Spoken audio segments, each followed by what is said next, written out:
сол осында алаштық қоғам қайраткерлерінің шығармаларына қағаласы. Бұл жақта да сол, мына жақта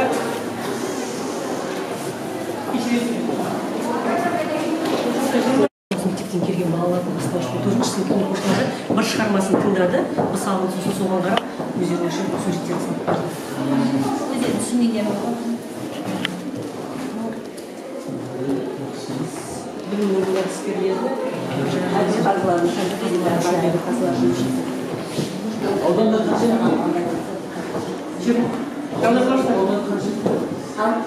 Ауданда 20. Қазір соларда кабинетіміз. Саламатсыз.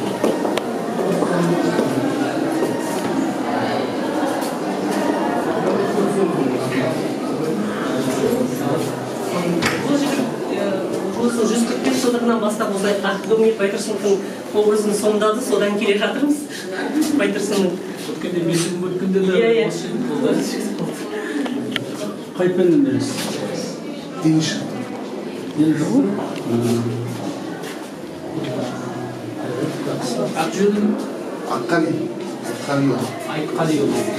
Қай түптің? Петешті. Біздің ба? Сіздердің түптен қай жылдар өтті? 2010-да. Педеудің кезінде өтті. Мен Дәулет ағай деканымыз болды. Иә. Аға, биылдан бастап міне осы кішкене болса да енді кішкене нәрсеміз ғой, Байтұрсынның кабинетін ашып жайлап жинап жатырық енді, жабдықтап жатырық кабинетімізді. Енді осы жерге Байтұрсынды алып берген аға білесіз ғой, Қосуақов екен. Сол Ахмет Керей Қосуақов, Ерлан ағай ары-қарай айта берсін. Экскурсия болдыңыз осы жерден. Қош келдіңіздер. Осы бірінші елге алып келген Ахмет Керей Қосуақов деген дос болғанысы 1827 жылы дүниеге келген. Өзі Орынборда білім алып елге осы дос болып келген ғой. Исламат, Елек өзендерінің бойында үлкен дос қызмет атқарып. Сол кезде 1895 жылдан бастап Ахмет Байтұрсынұлы елге қызмет істеп келеді. Ол кезде жаңағы Орынборда мұғалімдік қызмет атқарғаннан кейін 6 жыл мектепте келген. Сол тұстарда қазақ еліне барып орыстандыру саясаты ғой. Сол кезеңдерде кейін қазақтарды орыстандыру мақсатымен жіберген. 6 жыл қызмет етуге жібергеннен кейін осы Ахмет Керей Қосуақұлы бұған қолдау жасап, мектеп ашып осы жерде 95 жылдан бастап қызмет істеді, мұғалімдік қызмет істеп келген директор бар. Негізі 97 жылға дейін Қарқаралы, Қостанай, Әулиекөл жерінде білім берген. Директорге сөйлеген болса, сіздің осы газеттеріңізге сүйеніп жақынбай мақалалар шықты 2002 жылы. Сол кезде біздер қарады. Суреттерін бұл Ахмет Байтұрсынов содан кейін әрмен қарай қазақ газетінде мақалаларында Байтұрсынұлының осында болған туралы мәліметтерге сүйенеміз.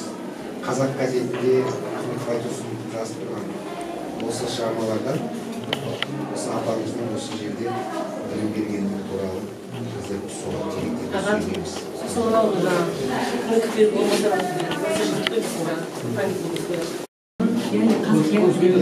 осы жерде Осы күйінде қазір қоршап жанжал сол несі бар, басына тас қойып Ахметке айтады, Байтұрсыновтың бөлімі болсын. Иә.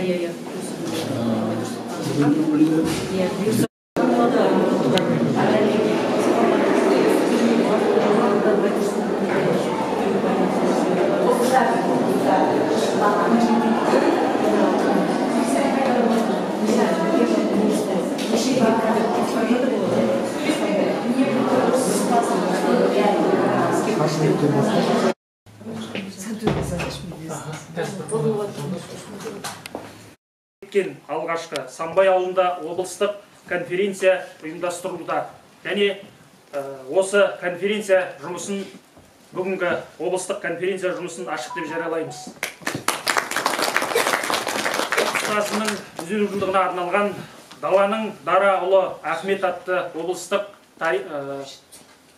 ғылыми тәжірибелік конференциясының жалпы қонақтары бүгінгі күні сонау облысымыздың белді зиялы қауым өкілдері, ардагер журналистеріміз және облыстағы бірден-бір жоғары оқу орны Құдайберген Жұбанов атындағы Ақтөбе өңірлік университетінің де ғалымдары бүгінгі осы конференцияның негізгі баяндамашылары қонақтар ретінде қатысып отыр. Баршаңызға да қош келдік дейміз. Және осы конференция жұмысына сәттілік тілей отыра, бүгінгі осы конференция қонақтарыменен, конференция жұмысының баяндамашы қонақтарыменен таныстырып өтетін болсақ, Идош Мұсақұлы Асқар, Қазақстанның құрметті журналисті, Құдайберген Жұбанов атындағы Ақтөбе өңірлік университетінің құрметті профессоры. Мырзалыұлы Алдаш филология ғылымдарының кандидаты, доцент Құдайберген Жұбанов атындағы Ақтөбе өңірлік университетінің оқытушысы. Үмбетхан Қуандықұлы Сәрсенбин, философия ғылымдарының кандидаты, Құдайберген Жұбанов атындағы Ақтөбе өңірлік университетінің Қазақстан халқы ассамблеясы және әлеуметтік саяси пәндер кафедрасының меңгерушісі. Және де біздің тағы бір осы баяндамашы бір қонағымыз, өлкетанушы Бекарыстан Боранқұлұлы Мырзабай белгілі себептермен осы бүгінгі конференциямызға қатыса алмай отыр. Яғни осы конференциямыздың жұмысына өз баяндамасын жолдап тілек білдірген болатын. Ол менің аяқ астынан белгілі себептерге орай бүгінгі конференция жұмысына қатыса алмай отыр. Сәлемін жеткізген болатын. Сонымен қатар Ақтөбе облыстық мәдениет, архивтер және құжаттама басқармасының бөлімінің бас маманы Анайы Нұрлан Келдіқызы Құрманова да осы бүгінгі конференция сонымен қатар Алға аудандық әкімдігі жалпы осы ұйымдастырудың басы қасында мұрындық етіп жүрген Алға аудандық әкімдігі, білім бөлімі қызметкерлері, сонымен қатар осы Қарағаш ауылдық округі, Самбай ауылдық әкімдігі де осы бүгінгі игі шараның басы қасында мұрындық болып жүрген қызметкерлердің қатарында саналады. Жалпы осы бүгінгі конференция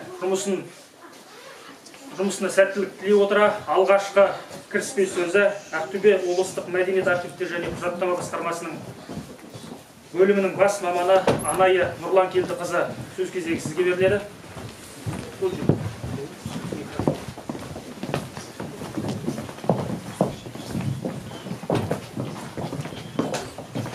Қайырлы жол баршаңызға. Бүгінгі ғылыми тәжірибелік конференцияға қош келдіңіздер. Жаңа айтып өткендей, биыл республика көлемінде осы ұлт ұстазы, педагог, қазақтың ақыны, қоғам қайраткері, алаштың ардақтысы Ахмет Байтұрсынұлының 150 жылдық мерейтойына орай кең көлемде шаралар өткізілуде. Осы шаралардың бірі, осы мерейтой аясында осы Самбай ауылында облыстық тарихи-өлкетану музейімен және де Ахмет Байтұрсынұлы атындағы мектептің бірлесіп өткізуімен ұйымдастырылып жатыр.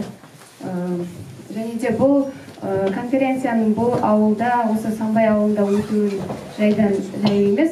Өйткені жаңада біз мектепке барып келдік, сол Ахмет Байтұрсынұлы бұрында осы мектепте ұстаздық еткен екен.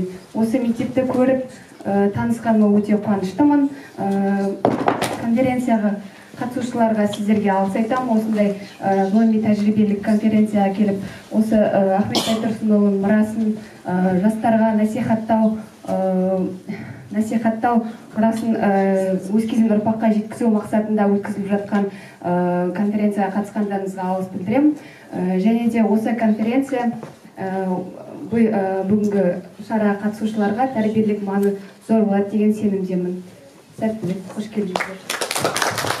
Келесі сөз кезегі Алға аудандық білім бөлімінің басшысы Жанар Жұмашқызы Өтепбергеноваға беріледі.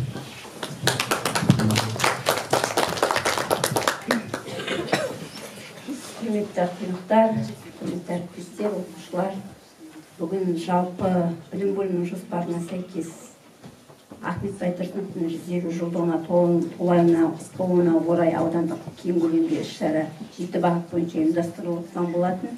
Осымен тұспа-тұс келіп отырған Даланың дала ұлы Ахмет ғылыми тәжірибелік конференциясының мына келген қонақтарға да қош келдіңіздер деймін. Өйткені шындығына келген кезде бұл жаңағы аудандық байқауға келген оқушылар тек байқауға қатысып кетпейді. Осы конференцияның өзінен де осыған дейінгі өздері білмейтін тың мәліметтерді алып кетеді деген ойдамыз. Өйткені оқушылар байқауда болғанмен мына жерде олардың жетекшілері, мектеп басшылары отыр. Мектеп басшылары осы мақсатта негізі шақырылған болатын. Өйткені бүгінгі таңда енді әңгіменің шындығы Байтұрсыновтың еңбек жолы туралы, ол кісінің шығармалары туралы теңінен айтылған деректер өте аз. Осының барлығын пайдалана отырып, негізі Анар Сексенбайқызы хабарласып, қай күнге қоямыз деп ақылдасқан кездің өзінде де осы күнге қоя берейік. Өйткені мүмкіншілік болып жатса, ана аяқтан байқаудан шыққан балалар мына жаққа қатысып, өздеріне осыған дейінгі білімдерін ары қарай біліммен ұштастырады деген ой көзделген болатын. Сіздерге де көп рахмет. Енді жалпы аудандық білім бөлімі тарапынан енді мен айтпаймын, ертең деп, ар күні деп айтпаймын, бірақ 3-4 жылдықта осы ауданның оқушылары Байтұрсыновтың шығармаларын, Абай шығармалары секілді жатқа оқитын жағдайға, екінің бірі жатқа оқып беретін жағдайға келсін дегім келеді. Өйткені осы Байтұрсыновтың үйірмесі биылдыққа осы Байтұрсынов атындағы орта мектепте жүзеге асып отыр.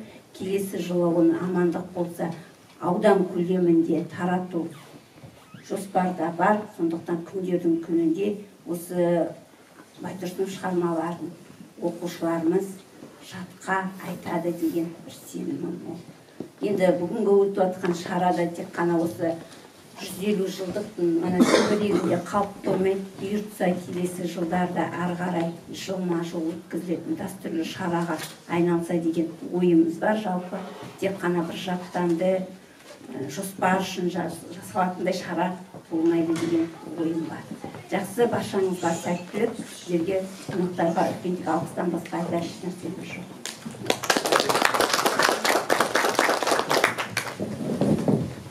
Келесі облыстық конференцияның осы құттықтау сөзі Самбай ауылының әкімі Абылай Шамшидинұлы Жұбаевқа беріледі.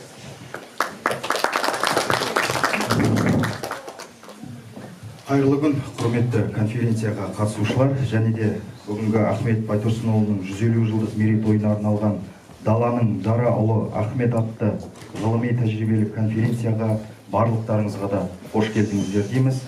Әрине, бұған дейін де бірталай шаралардың осы ауылымызда өтіп жатыр. Бұл дегенмен де осындай ірі тұлғалардың біздің елімізде, оның ішінде осы Қарағаш ауылдық округінде өтуіне ол біз үшін өте үлкен қуаныш. Мына кейінгі буын жастарға мына тарихты біліп, кезіндегі осы Ахметкерей Қосуақ атамыздың бастауымен Ахмет Байтұрсынұлының табан тигені ол біз үшін өте қуаныш. Осы алдағы уақыттарда да жаңа Жұмашқызы айтып кеткендей, әлі де зерттелетін тұстары зерттеліп, алдағы уақытта үлкен шараларды осылай өткізіп, мынау келешек ұрпаққа, жастарға осыны кеңінен насихаттап, тарату бұл біздің міндетіміз әрине. Құрметті конференцияға қатысушылар, келгендеріңізге қош келдіңіздер дейміз. Келесі сөз кезегі өздеріңізде. Облыстық конференция жұмысына сәттілік тілей отыра, негізгі енді осы конференцияның негізгі баяндамашыларына сөз кезегін береміз. Және енді конференцияның регламентінде осы жерде анықтап алатын болсақ, 5-7 минут негізгі баяндамашыларға регламент қойсақ жетерлік болар. Осыны ескерсеңіздер, баяндамашылар білімді болуға оқу, бай болуға кәсіп, күшті болуға бірлік керек деп ұлт ұстазы Ахмет Байтұрсынұлының өзі айтып өткен болатын. Кезінде сонау 20 ғасырдың басында олай болатын болса, Ахмет Байтұрсынов ұлт ұстазы тақырыбындағы баяндамамен Идош Мұсақұлы алғашқы сөз баяндамашы ретінде өзіңізге беріледі. Осы жерде отырып айта берсеңіз.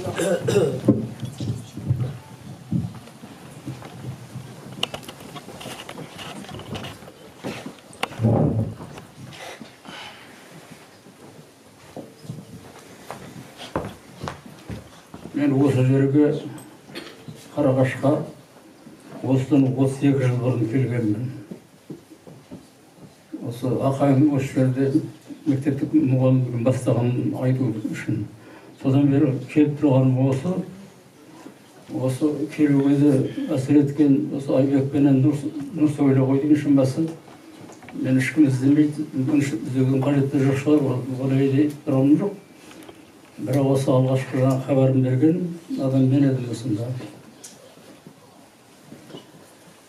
Енді ақын туралы жаңа баяндама деп жатырсың, Айбек шырағым.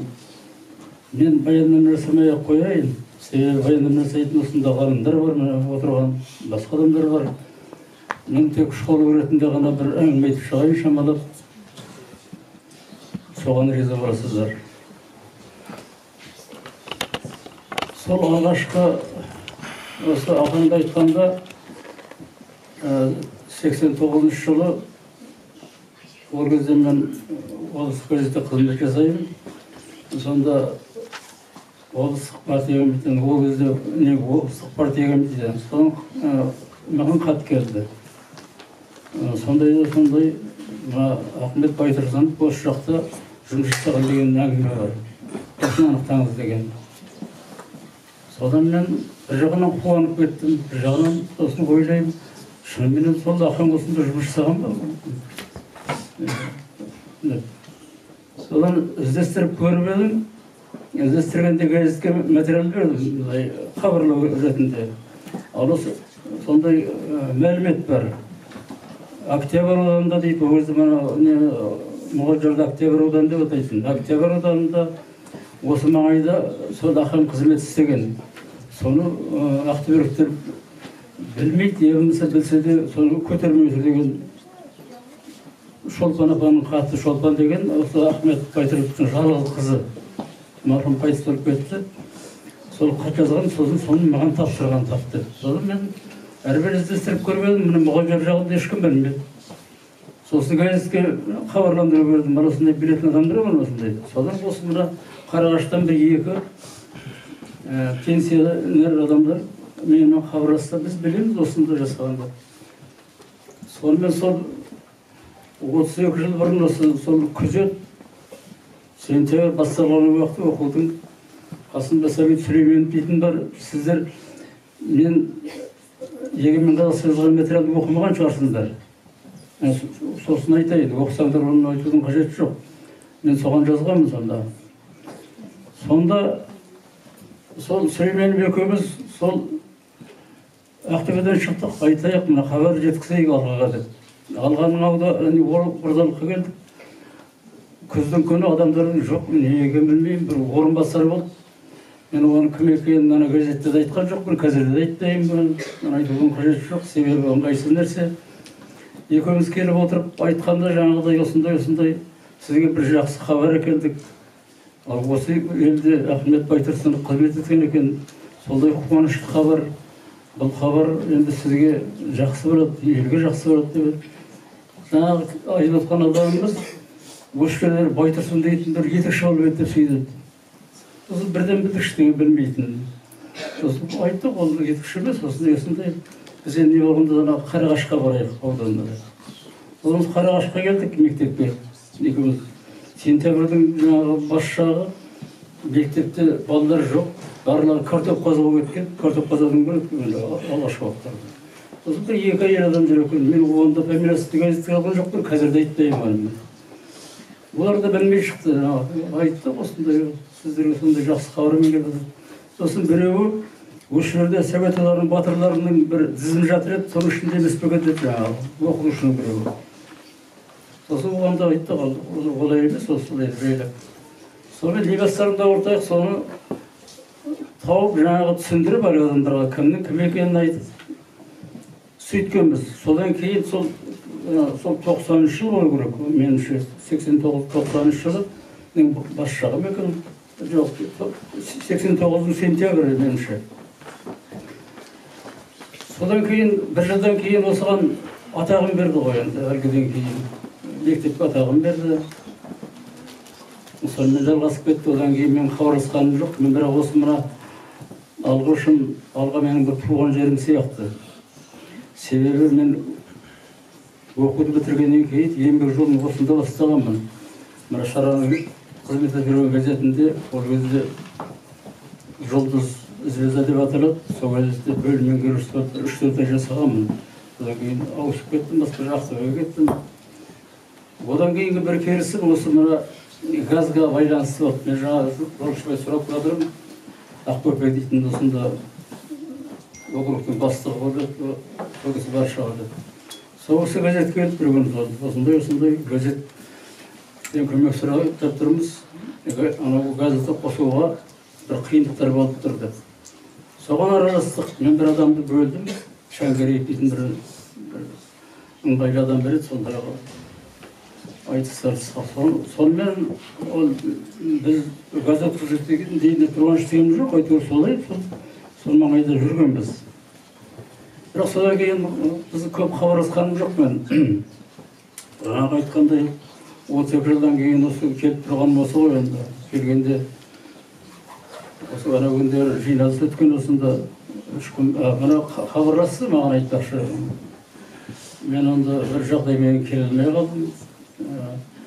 Осында Анар директор ғой. Анармен шамалап хабарласып тұрамыз. Басқамен хабарласып тұрғаным жоқ.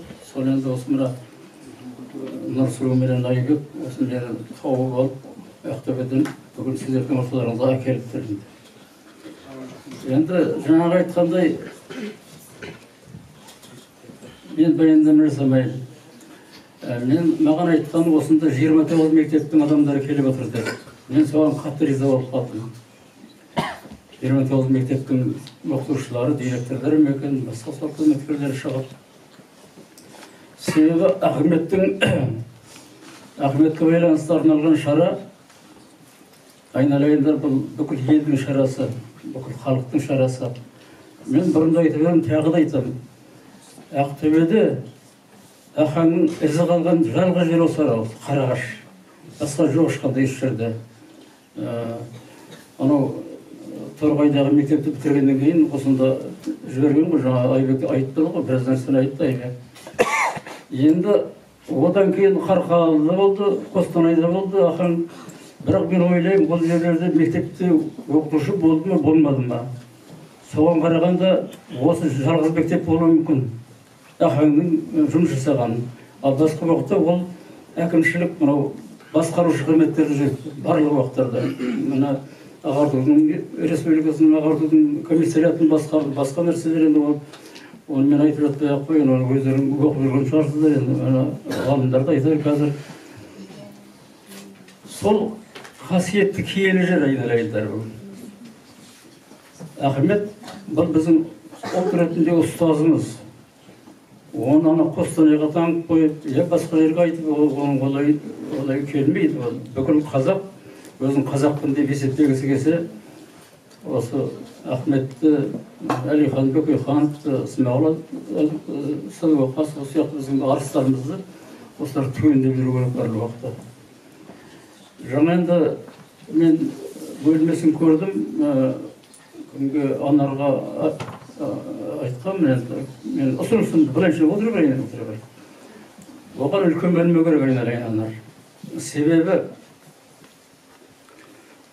бұл осы Анарлардың арқасында бұл мектеп әлде де көркейеді. Көркейгенде жаңағы оқу, тәрбие жағы өзі, сәндік жағында көркею керек барлық уақытта. Ахмет Байтұрсынов атындағы осындай музей болуы мүмкін емес, бірақ жаңа бөлмелерде. Енді жол салып жатыр екенсіздер, ауылдарында асфальт бар екен. Меніңше бүгін ауданнан адамдар жоқ деймін, ауданнан. Біз ауданға ренжуге де болмайды, ауданда жоқ екен деп. Осы билікке ренжуге болмайды. Бұндай нәрсені жасайтын азаматтық істер айналайындар. Анау ескерткіш қойған балалар, осы хабарланып келгенде 3-ші де 4-ші класс оқитын балалар еді. Шамаменен. Сол балалар осы 90 жыл, 60 жыл ма? 96 жыл. Ескерткішті қойған мінекей. Ешкім оларға тапсырма берген жоқ. Азаматтықпен жалпы біздің елдігіміздің өзі азаматтық арқылы жүреді барлық уақытта да. Мысалы, мәдениет министрі дейтін бар, министрлігі. Мәдениет басқармасы деген бір қарындас қасымызда отырған облыстық. Бұл мәдениет басқармасы, министрліктер ол мұндай нәрсені шешпейділер. бұларды шешетін жаңағы чиновниктік мәселелер. Ол мен жамандайын тұрғаным жоқ, ол өзінің функциясы бар өздерінің. Ал жаңағы балдарды шешетін, олар мәдениеттің мәселесі. Бүгін мысалға келу керек еді, Бекарыстан дейтін азамат адам келе алмай қалып, міне мәдениетті осындай адамдар жасайды. Осындай жаңағы балдар сияқтар, ескі шыққан балдар мәдениетті де, жақсылықты да, ізгілік пен игілікті де сол балдар сияқты. Сондықтан мына сендердің 29 мұғалім келгеніне бір жағынан риза болып жатқаным сол, балалардың құрағына сіңіріңдер. Анармен бір әңгіме айтқанмын. Анар шырақтарым, сіздер мына елдің ертеңін дайындап жатқан бүгін ғой, бүгінгіден бұрын ғой, аға бүгін кетіп баратыр, аға бүгін. Олардан енді ештеңе жоқ, істерін істеді, жасарын жасады, асарын асады. Бірақ ертеңіміз қандай бір міне отырған балалар айналайындар. Ертеңіміз жаңағы ескі шығған балдардай санасында болу керек, елдік сана. Мәселе сонда. Ол Ахмет Байтұрсынов туралы мың жерден әңгіме айтқанменен оның үлгісі өз алдына әңгіме шарттарым, үлгісі керек Ахметтің. Қалай кетті? Ахмет Байтұрсынов жаңа Айбек айтқандай ғажайып ғалым адам, әрі лингвист, әрі этнограф, әрі композитор, басқа да мәселелер бар. Мына мұғалімдер сіздер білесіздер, эпоха возрождения дейтін болды. Айта өрлеуде көрі.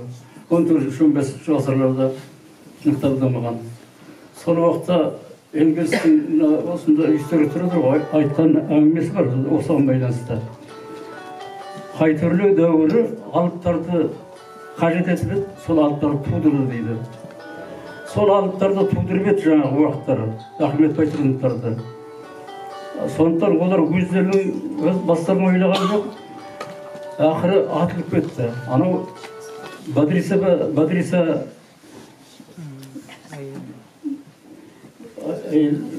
шешеміздің аты Бадрис апа ақырында аштан кетті ғой. Аштан кетті.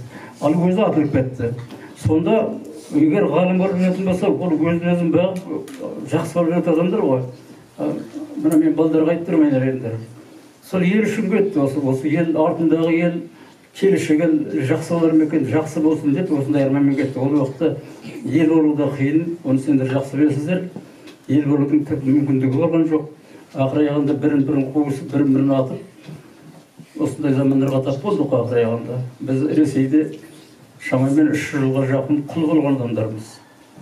3 жыл емес, 3 күн құл болғанның өзінен құлдық сана кетпейді айналайындар. Қазақ елінен де ашылып жатыр. Мына істеп жатқан қызметтеріңізді мен ойлап отырмын, міне осы мына көтерілудің бір сәттері. Ал енді 29 мектептің мұғалімдері, мен сіздерге жасым үлкен адам ретінде айтатыным, сол ертеңіңіздің тағдыр сіздердің қолдарыңызда шырақтарым. Сол жұмыстарыңа жеміс тілеймін. Мынау сосын бана Анар бергіш енді.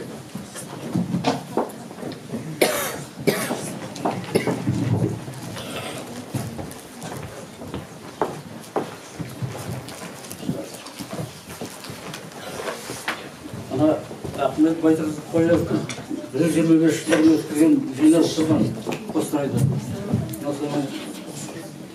Маған жүрген осы 25 жыл ғой. Оны сақтап жүрмедім, осы ішінде біраз нәрсе бар. Байланысты. Осыны мына музейлеріңізге бір есеп тауып қойырсыздар. Енді қазір қоюға қиын шығар, себебі көп нәрсе әйнектің астына жатпаса болмайды. Шығып тұратын нәрсе бар. Мынау әйнектің астына жататын нәрселер енді. Осының ішінде біраз нәрсе бар. Соны қарашыздар. Осыны берейін. Музейіңізге.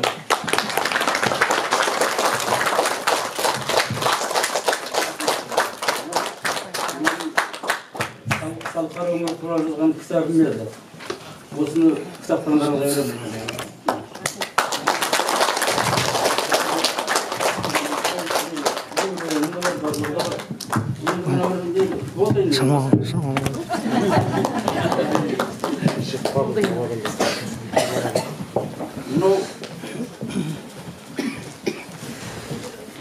Қазақстан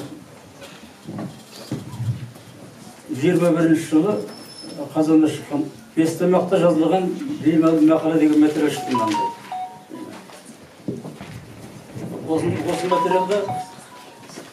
Осы материалда айтылған осы 5 тамақта Ақтау ауданында, Алға ауданында мұғалім болып деген бар. Осыны кім біледі, білетін адамдармен деп жазған осыны 21 жылы. Соған мен жаңағы жазғанмын. Ақаңның ұстаздығы Қарағаштан басталған деп, мына егемен астығында бір бет қалып берген. Осы біздің бәріміз жинап жүрген. Кім қалай дегенде дейді. Бірақ енді жақсы жазып жатыр ғой, қазір мына баян дейтін жақсы журналистіміз бар, журналист қызымыз. Осы көп нәрсе жазып, қос уақыт жөнінде, Ахмет керек қос уақыт жөнінде, басқа да материалдар. Енді мен зерттеуші болып соңына түскенім жоқ, бірақ енді айналыстым ғой біраз нәрсені. Сондықтан осы жазғандарды қарап көресіздер Ақаң туралы. Жаңағы анарға берген материалдар ішінде де көп нәрселер бар, енді ертең қойылатын болса бір көрін алып. Осы енді мен айтатын, мына шараларыңызға сәттілік тілеймін. Амин. Телефон қонақтарының қалған жақсы ниетпен келіп жатыр. Мен де случайно келіп қалып жатыр жаңағы мына екі адамның себебімен мен ешкім шақырған жоқ. Мен басқа неде тұрамын жоқ, бірақ келгеніме ризамын, сіздерді келгеніме осы жерден бері қарай осы жерді көргенде. Енді мына ауданда көп жұмыс жасау керек ойнар, енді оны мына айтатын адам жоқ, бірақ ести ме, естімей ме, мына мектеп аудан емес, облыста үлгі тірек мектеп бар, опорный мектеп бар. Қалай жетеміз соған? Мына 29 келген мектептің адамдары сіздер үлес қосылыңыздар, осы мектептің жақсы көреді. Ол жалғыз анардың қолынан келмейді. Жалғыз ебін ауыл әкімінің қолынан келмейді бұл нәрсе. Мына Алға мен екі ортаға асфальт тартуға болады ғой. Бұл кім үшін? Ол алдыменен келетін қонақтар үшін ертең келу керек. Бұл әлде де жақсы болатын жер бұл. Мүмкіндігі толық жер былайша айтқанда. Сондықтан мына көшелеріңіз жасап жатыр екендер, асфальт мен келген уақытта 30 жылдардың түкті жоқ.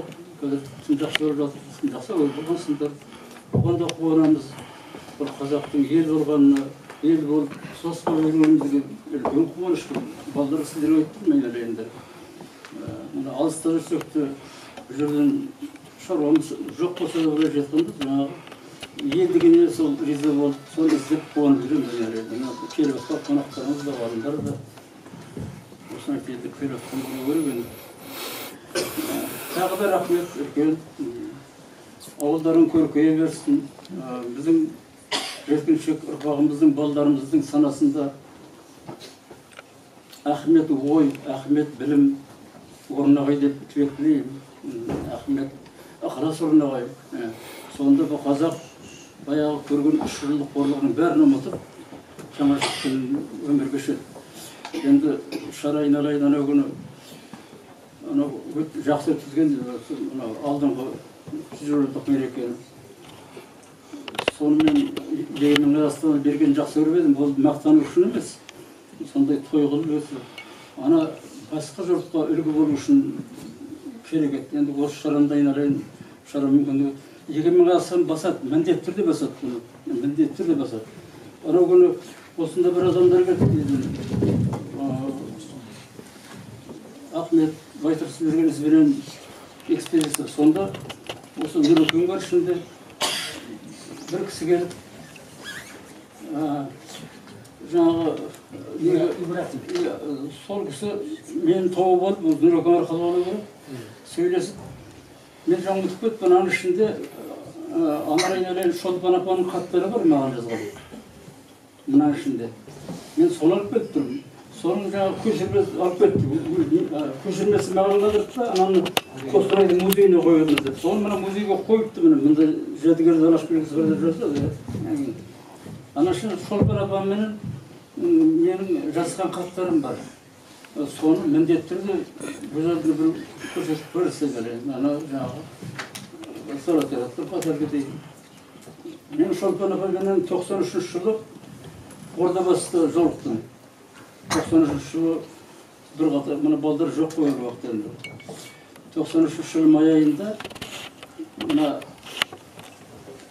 Карим, Өзбекстаннан, Қырғызстаннан Ақаев, сосын Тюменнен біздің Аман Төлеев дейтін губернаторымыз, қазақ губернатор Адай. Сол кісілер қатысқан үлкен бір береке болды. Осы қазақтың бүкіл нарқасқалары кәдімгі өнердегі, білімдегі қайраткерлер, елдің қайраткерлері қатысқан үлкен жиын болды. Сонда мен апайымды көріп, екеуміз мықтап әңгімелескенбіз. Ол апа да өмірден өтіп кетті, жалғыз қыз еді. Жалпы мына қыз бара дейтін, осы мына мұғалімдердің мына қыздардан бұрған жақсылық көбейер еді. Сол шырылдап жүріп, жаңағы хат жазып жүрді, сол Ақтөбе неге айтылмайды, не жазығы бар Ахмет Байтұрсынов Ақтөбеде. Соңында осы көмектейді, осы біздің ашуымызға деймін. Ол әңгіме мен жазғанымда, мен айтқанымда емес айналайындар. Ол мен болмаса басқа біреу айтады, басқа біреу жаздырады. Бірақ әңгіме хабардар болғанда ғой, соны хабардар етсізген, егер сырған Шолпан апа. Сол Шолпан апамды жаңа материалын бердім мен анарға. Сіздерді ағамның рухы әруағы қолдап жүрсін бір уақытта. Желебе жеу жүргей, елдіктерде сол саналарында мұқтар. Рахмет айтайын.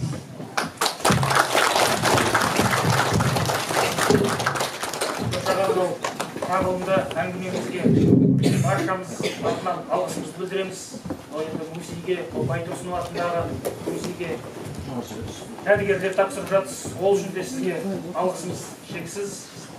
Жалпы Ахмет Байтұрсынұлы өз тілімен сөйлескен, өз тілімен жазған, жұрттың ұлттығы еш уақытта адамы құрмай жоғалмайды деп айтып өткен болатын. Ұлттың сақталуына да, жоғалуына да себеп болатын нәрсенің ең қуаттысы тілі деп келтірген болатын сонау 20 ғасырдың бас кезінде. Олай болатын болса, келесі сөз кезегі Ахмет Байтұрсынұлы және ұлттық жазу тақырыбындағы баяндамамен Нұрдәулет Мырзаұлы Алдаш сөзге берді.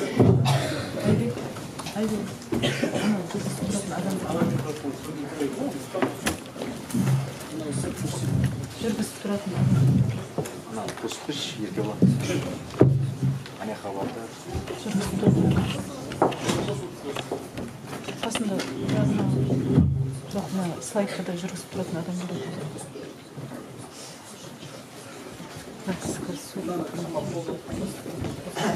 Қайырлы күн, құрметті бүгінгі конференцияға қатысушы мынау елдің азаматтығы, елдің бірлігіні жаңа өте жақсы әңгіме айтты. Қай уақытта да қазақ, қай уақытта да ұлт, қай уақытта да ел, осындай азаматтардың, осындай өзінің елін ардақтаған азаматтары арқылы көрінеді. Бүгінгі кішкентай болса да ауылда Ахметті еске алып, Ахаңның 150 жылдығын атап өтіп жатқан елдің бұл бірлігі, елдің азаматтарының елге халық істеп жатқан үлкен бір қызмет деп есептеймін. Жалпы қосып тұратын адам керек.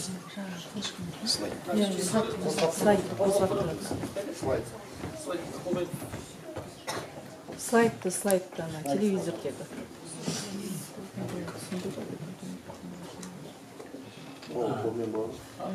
Сол жерде тұра ғой. Жақсы. Жалпы жаңа айтып өткен Үйдош ағамыздың одан кейінгі алдындағы айтқандарына сүйенсек, жалпы қазақ халқының өмір тарихында осы ұзақ жолда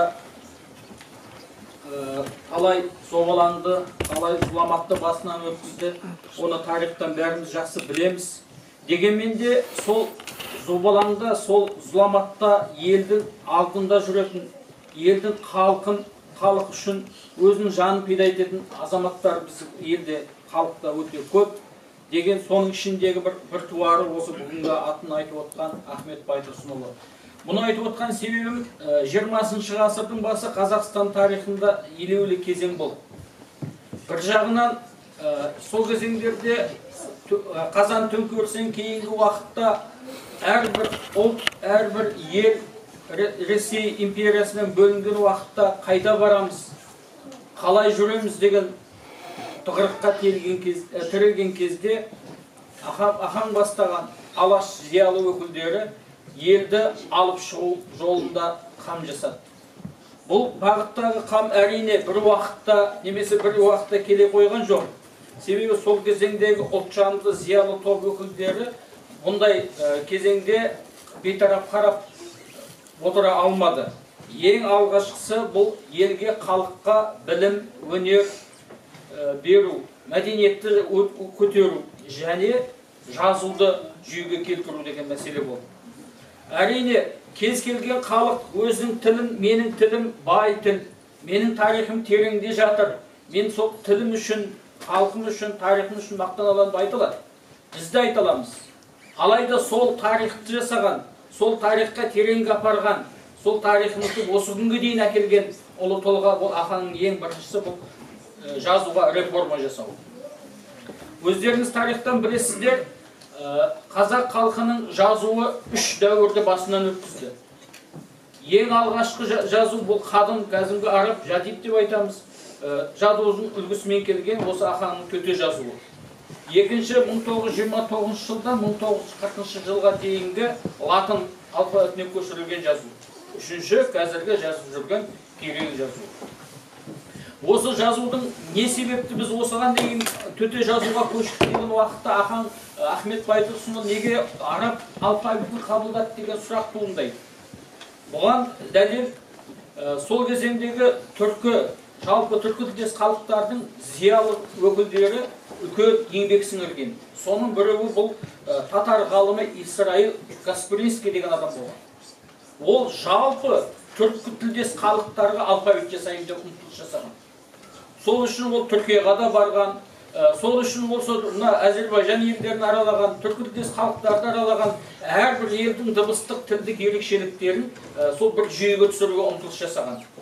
Міне осы ізбен келіп, ұсул жадидке көшуді ұсынды. Яғни сауат ашатын әліппе деген тақырыпта сол кезеңдерде шықты. Яғни бұл ең алдымен дұрыс хат жаза алмайтын. Сол кезеңдерде мысалға өздеріңіз білесіз, медреседе алғашқы мұсылманша оқу, біздің алаш зиялылардың көбісі алғашқы оқуды ол мұсылманша білім алған. Осы мұсылманша білім алған уақытта көбіне қадымша жазу үлгісінде болған.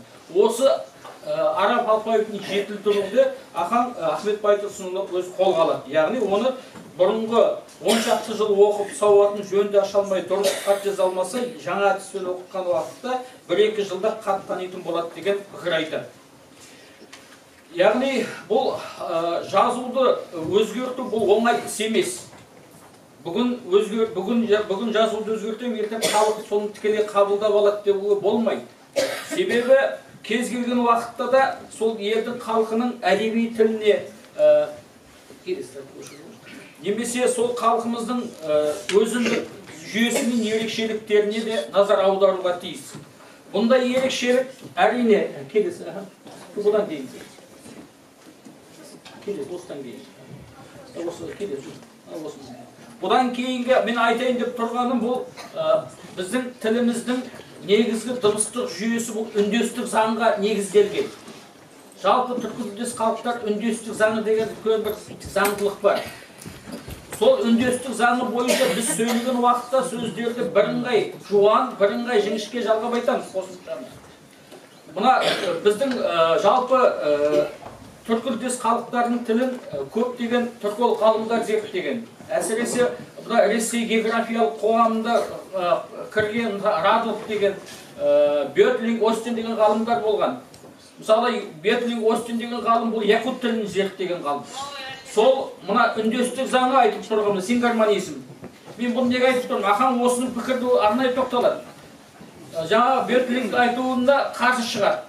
Себебі ол якут тілін зерттеген жаңа Бетлинг деген ғалым қазақ тіліндегі бірыңғай жуан, бірыңғай жіңішке айтылуын, мысалы балалар деп, немесе әжелер деп айтқанда бірыңғай келуді, ол түркі тілдес халықтардың тілінің жалқаулығы дейді. Яғни бұл жалқаулық деген бұл жерде ол іс-қимыл емес, тілдің жаңа сөзді айтқан уақыттағы басқа дыбысқа айтуға еріншектігі мағынасында айтып тұр. Негізінде осыған байланысты Ахмет Байтұрсынов пікіріне арнайы тоқталған жөн. Слайдқа назар аударсаңыздар көрініп тұр ғой ме? Сонда көрініп тұр. Қазақта сөз екі түрлі болады дейді. Bir түрі жуан, екіншісі жіңішке. Жуан сөздің ішіндегі дыбыстардың бәрі жуан болады, жіңішке сөздің ішінде бәрі жіңішке болады. Бұны сингармонизм құбылысы деп қабылдаймыз. Және бұл аса мәнді жері сөз ішіндегі дыбыстардың бәрі болу керек. Сонда біздің Ахаңның сол кезеңдерде айтып отқан көзқарасы синхронизм, я үндестік мектеп бағдарламасында бар ғой. Сол дауыссыздарды қамтып отыр. Яғни қазақ тілінде үндестік құбылысы бұл тек қана тілдік жүйеде емес, бұл тарихи қалыптасқан үлгі дегенді айтады. Әсіресе келесі слайдқа ұлттық жазу жүйесін жетілдіруде араб жазуын қазақ тілінің дыбыстық жүйесіне бейімдеуге үлкен назар аударды. Біздің қазақ тіліндегі 8 спецификалық дыбыс бар. Осы дыбыстарды таңбалауған уақытта араб тілі 28 ғана әріп. Ол семит тобына жатады. Біздің қазақты түркілдес топқа жатады. Сонда ана 28-ді әріпті әкеліп, оған әртүрлі таңбалар қою арқылы, ол біздің тіліміздегі О әріпін, Ö әріптерін, Ә әріпін белгілеуді, Ң әріптерін белгілеу дыбыстарын деп айтайық. Соны белгілеуді жолға қойды. Яғни ол үшін Ахең тілдік мұраның ішіндегі осының ерекше бір қасиетін көрсетеді. Бұл әсіресе 1926 жылы келесіледі. 1926 жылы қазіргі Әзербайжан Республикасының астанасы Бакуде өткен үлкен түркологтардың съезі болды. Бұл съезге сол кезеңдегі түрколог ғалымдар қатысты. Түркиядан қатысты, татар еліне, башқұрттардан, Қазақстанның Құдайберген Жұбанов пен Ахмет Байтұрсынов бар. Негізгі мәселе түркі тілдес халықтардың жазуын қалай, бірыңғай жүйеге қалай түсіреміз деген сұрақ болды. Сол кезеңдерде, кеңес үкіметінің кезеңінде жазуды түркілдес халықтарды, әсіресе сол кеңес одағына келетін түркілдес халықтардың жазуын кириллға көшіру, латынға көшіру туралы бастама көтеріліп жатқан кезең. Міне осы кезеңдерде кириллға көшіру керек болды, латынға көшіру керек боламыз, араб төте жазуда қаламыз деген сұраққа келген уақытта Ахмет Байтұрсынов мынандай айтады. Яғни пән сөздері деген терминдер жағынан қазақ тілі басқа түркі тілдер сияқты араб парсы тілдерінің енген сөздерімен шұбарланса ғана тілі мәдениет бай болады деген пікірмен келіспейді. Қазақ тіліне термин сөз болатын және ғылым тіліне кірме сөздерін қолдану аясына қатысты айта келді. Ондай сөздер көп ала бергендікте ол тілдер жұтылып алдында тұр деп айтуға болады дейді. Яғни біз егер басқа тілдік үлгілерді, басқа тілдік жүйедегі сөздердің бәрін қамти беретін болсақ, біз тілімізді жойып алуымыз дейді. Жұтылу алдында тұр деп айтуға болады дейді. Сонда қарап отырсаңыздар, қазіргі уақытта мысалға тілде субстрат дейтін термин бар. Яғни ол жеңілген тіл, жеңген тілдің ішіне кіргеннен кейін сол тілдің барлық элементтерін қабылдап алады. Ғалымдардың көрсету бойынша дүние қалыптасқан уақытта 200 мыңнан астам тіл болса, қазір 6 мыңнан астам тіл қалған. Яғни ол тіл жойылған, ұлт жойылған, халық жойылып кеткен. Сондықтан да Ахмет Ахаңның айтатыны сөзі жоғалған ұлттың өзі де жоғалады деуі міне осыдан. Яғни Ахаң сол кезеңнің өзінде сол басқа тілдердің қазіргі уақытта біздің тілімізде орыс тілінің салқынын сезілуі, ағылшын тілінің салқынын сезілуі осындай субстратты құбылыс. Бірақ та біз ұлт белсенді қалыптасқандықтан біз өз тілімізді әрқашанда ардақтаймыз. Ахаң сияқты адамдардың жаңағы айтып отқан еңбегі, көзқарасы бір осыған тіреледі. Бұл жерде тағы бір айта кететін мәселе, осы конференциядан кейін Ахаңның жазу реформасын, Ахаңның айтқан пікірін қолдаған алаш зиялылары болды. Соның біреуі Халел Досмұхамедұлы. Бұл Халел Досмұхамедұлы сол кезде алаш артыстары мына қазақ халқына білім ғылымды беруді бөліп алған. Мысалы Мұхамбет Тынышбаев тарихты зерттеген. Қазақ халқының тарихы туралы, хандар шежіресі туралы үлкен еңбек жазды. Мағжан Жұмабаев педагогиканы жазды. Ахаң жазуды өзгерте бастады.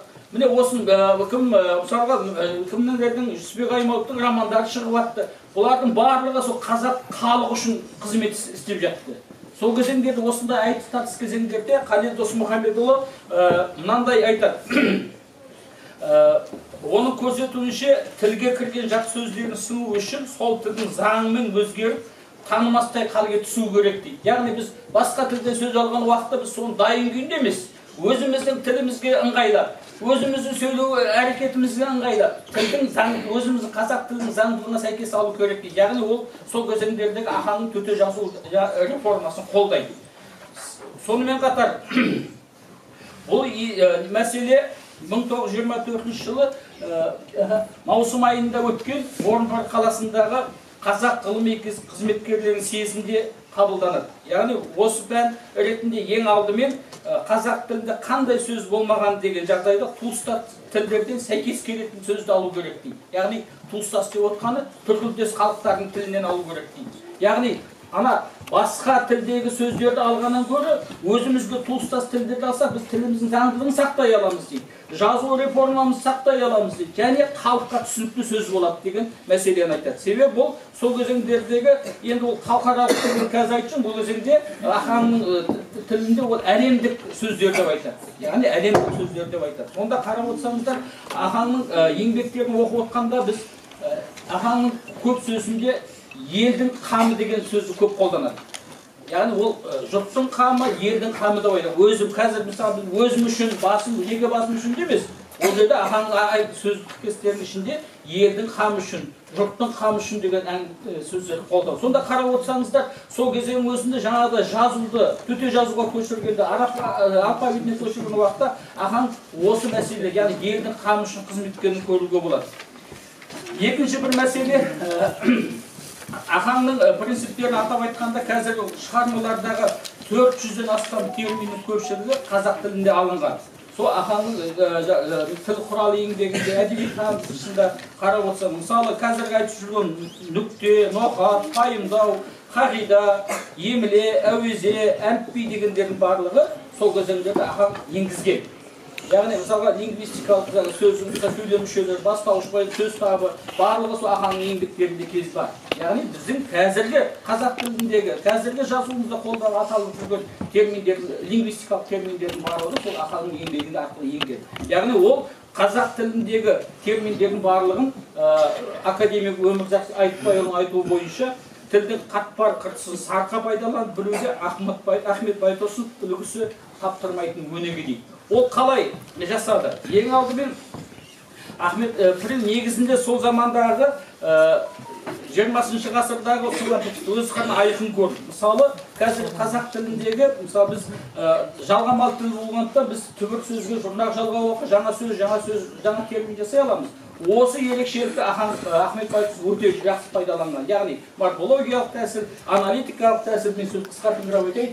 Мына жалғаулар жұрнақтан қазіргі біздің мектеп грамматикасындағы, жоғарғы оқу орнындағы зерттеу еңбектерде айтылып жүрген жұрнақтарды ахаң өте жақсы пайдаланды. Ш жұрнағы мысалға, ұлақ білек жұрнақтар сол кезеңдердегі қазіргі айтылып жүрген көптеген жаңа сөздердің жасалуына үлгі болды деп айтамыз. Енді сөйлі келесі бір слайд көшіріп ғой. Бұдан кейінгі слайд. Қысқартып айтын қырайын. Сонымен қатар ахаңның еңбектерінде кездесетін зат есім, сан есім, сын есім деген тұрлаулы, тұрлаусыз мүше дегендер қазіргі қазақ тілінде тілтаным терминдерді сол кезеңдерде ахаң аналитикалық тәсіл арқылы жасалған. Яғни ахаң жасаған термин сөздердің қазір қолданып жүрген жазуымызда ерекшелігі бұл қазақ тілін бұл сөздер алғаш рет тілдік, өзіміздің тілдік мүмкіндігімізді пайдаланып жасаған көзі. Басқа тілден дайын тілдік сөзді алған жоқ. Ол өзіміздің тіліміздегі сөзді, өзіміздің ана тіліміздегі сөздің барлық мүмкіндігін пайдаланып, сарқа пайдаланған деп айтамыз. Қорыта айтқанда, Рабиға Сыздықова апамыздың жаңа жоғарыда айтып өтті, жалпы ахаңның еңбегі туралы көп еңбек айтқан кісі біреу осы Рабиға апамыз. Жалпы мәдениетке, тарихқа қатысты әлеуметтік терминдердің көпшілігі Байтұрсынов қаламынан туып, қазір автор ұмытылып, жалпы халықты кәнігі сөздер болып кеткендігін айта көрдік. Яғни біз оның қазіргі уақытта жаңағы айтып өткен сөздерді, мысалы термин сөздердің барлығын жазуда да өзіміздің төл сөз, кәдімгі қалыптасып кеткен төл сөз екенін қабылдаймыз. Бірақ та сол 20 ғасырдың басында ахаң осыны өте ерекше айтып өткен.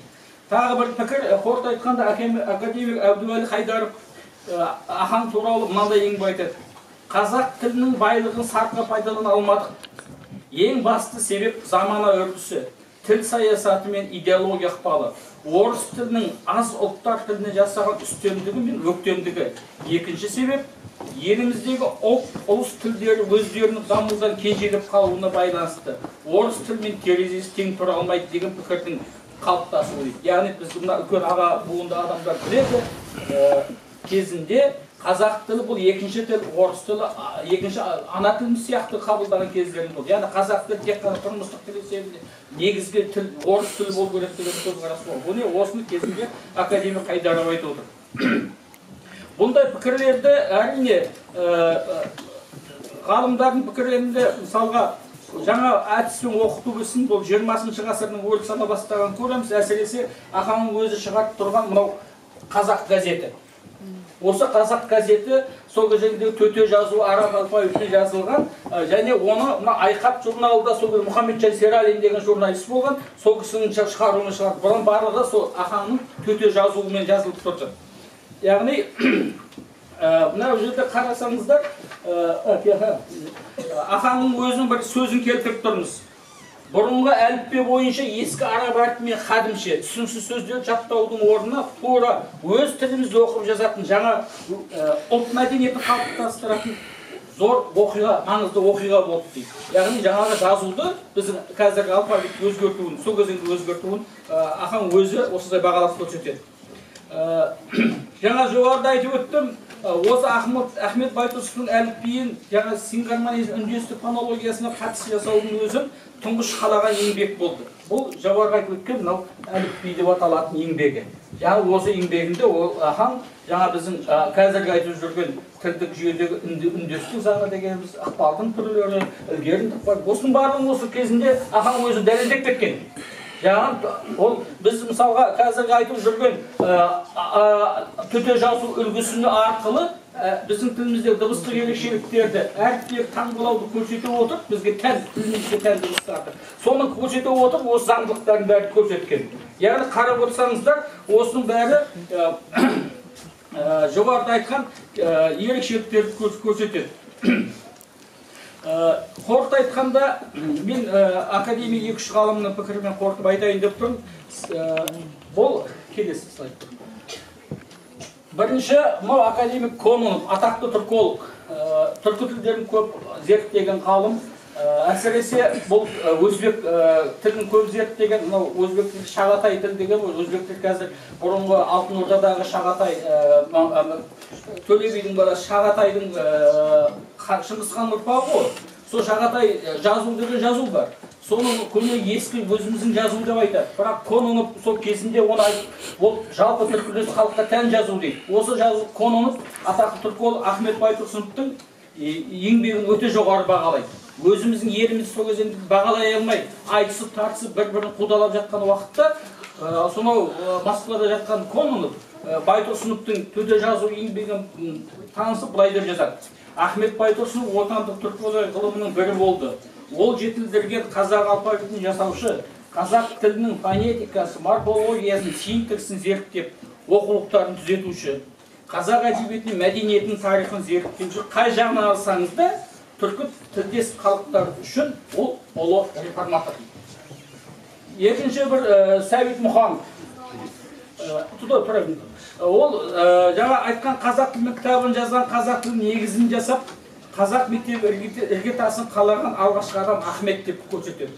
Үшінші, енді бұл көп ғалымдар пікірі бар, мен 2 оған алып тұрмын. Біреу Рабиға Сыздықова, біздің жерлесіміз. Ахмет Байтұрсынов біріншіден қазақ тілінің тұңғыш әліппесі мен оқулықтарының авторы. Соңынан із қалған жаңашыл ағартушы. Қазақ оқушыларының бірнеше буыны сауатын Байтұрсыновтың әліпбиімен ашып, ана тілін Байтұрсыновтың тіл құралы арқылы оқып үйренеді дейді. Яғни, жаңа Кононовтың Байтұрсыновский алфавит деп айтатыны бар. Яғни Байтұрсынов түркі халқы ортақ дейді. Сондықтан да құрметті бүгінгі конференцияға қатысушы қауым Ахаңның еңбегін, Ахаңның халқына сіңірген еңбегін ұлықтау бұл әр ұрпақтың мойнындағы парыз. Жаңа Үйлош ағам айтып өтті ғой, біз жазда осында үлкен Қостанай, Торғай, Ахаңның туған ауылы, Ақкөлден келген үлкен экспедиция менімен келген осында. ол кезде мектепте кім анар болмай қалды да, Гүлайым деген осында ауылдық округтың бас маманы болды. Осында біз суретке түсірді, мектепте болдық, бейнефильм жасады. Мына жердегі Ахмет Бере қос уақыттың орындарын көрсетті, осында ұрпақтары бар екен. Сосын ана форумға бардық. Мен бұны айтып тұрған себебім, ол ағаңның жалпы тек қана бір ғана қыры жазуын ғана айтып тұрмын, жазу қосқан үлесін. Ал негізіндегі жаңағы айтқан еңбектердің барлығы да бұл біздің еліміздің, халқымыздың ұлт болып қалыптасуы үшін сіңірген үлкен ұлы ісі деп қарау керек. Ағаңның әрине кеше республика көлемінде аталып өтті. Дегенмен де мына бүгінгі іс-шара қарап отырсақ, біздің облыс көлеміндегі атауға тұратын үлкен іс-шара деп болады. Бұған айтып отқан осы мектептің директоры Анар қарындасымыз, мына отырған оқу бөлімінің бастығы қарындасымыздың, ауылға келіп жатқан, жаңадан келіп жатқан жас әкім, осының барлығы елді халықты тұтастырады. Яғни алаш зиялыларын армандап өткен егемендігі, армандап өткен тәуелсіздігі, қазақ халқының мәдениетті жоғары ұлт дәрежесін көтеру үшін жасаған еңбектері осындай ұрпақтардың санасында әрқашан сіңеді, және олар әрқашан да анда дамытады ғой деп ойлаймын. Рахмет. Сұрақтарыңыз болса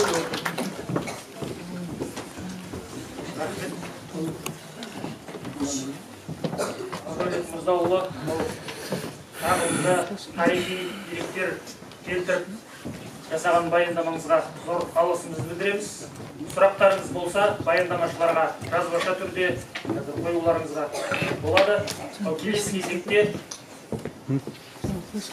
назарларыңызды экранға аударсаңыздар. Ұлт ұстазы Ахмет Байтұрсынұлы туралы бір шағын бейне ролик бар. Соны тамашалап жүрсеңіздер.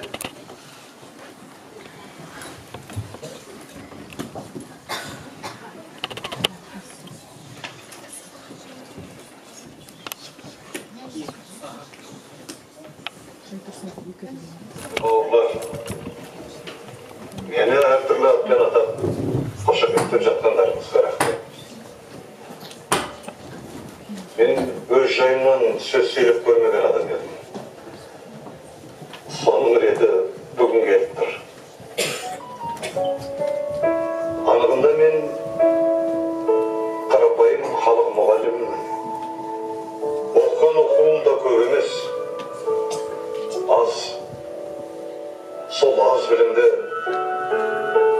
қайткенде ел мүддесіне, ел мақсатына жұмсаймын деп ой кешкен адам. Мен тудырған заман, патша заманының зұлым саясаты, зорлық зомбығы, соның бәрін көре жүріп ұлтшыл болдық. Ол тұста ел мүддесін ойламасқа болмайтын еді. Менің ісімде тарихтың сынына түсер. Қазіргі жастарға айтарым. Енді өздеріңде атам. Менің азды көпті істеген ісім болса, соның бәрі осында отырған қай-қайсының да қолынан келеді. Мен оған кәміл сенем.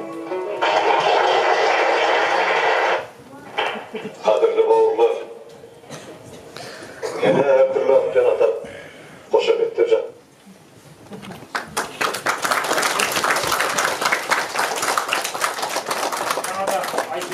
Баяндамашыларға қоятын сұрақтарыңыз болса, жазбашалай берулеріңізге болады. Ахмет Байтұрсыновтың мына бір сөзінде ұлт намысы дегенді қазақтың көбі екі ауылдың, екі топтың, екі рудың намысы деп оған басқадан кемшілік көрсе, намыстанбай, кектенбейді деп келтірген болатын. Келесі кезекте ұлттық мүдде жолындағы тұлғалар тағылымы тақырыбында Үмбетхан Қуандықұлы Сәрсенбек мырза өзіңізге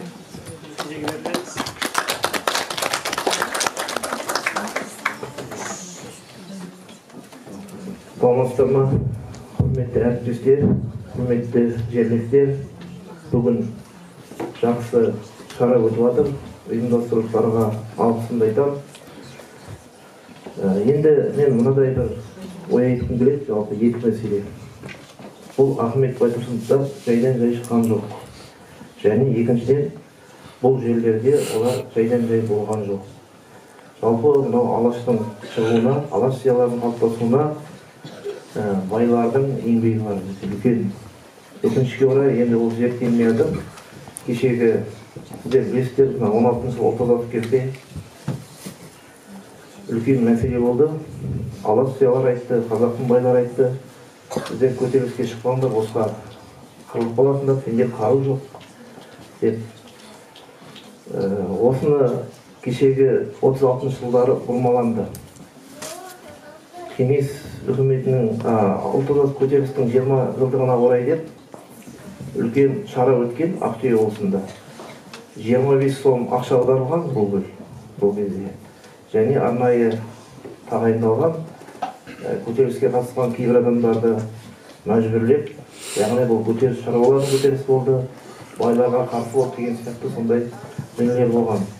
Енді мен бұл жерде айтқым келіп тұрғаны, енді қазір біз барынша жұмыс істеп жатырмыз, жалпы халықтың санасындағы бай деген ұғым. Енді ол байлар неге болды? Сіздер білесіздер, хандар заманында жалпы қазақ қоғамында 6 институт болды.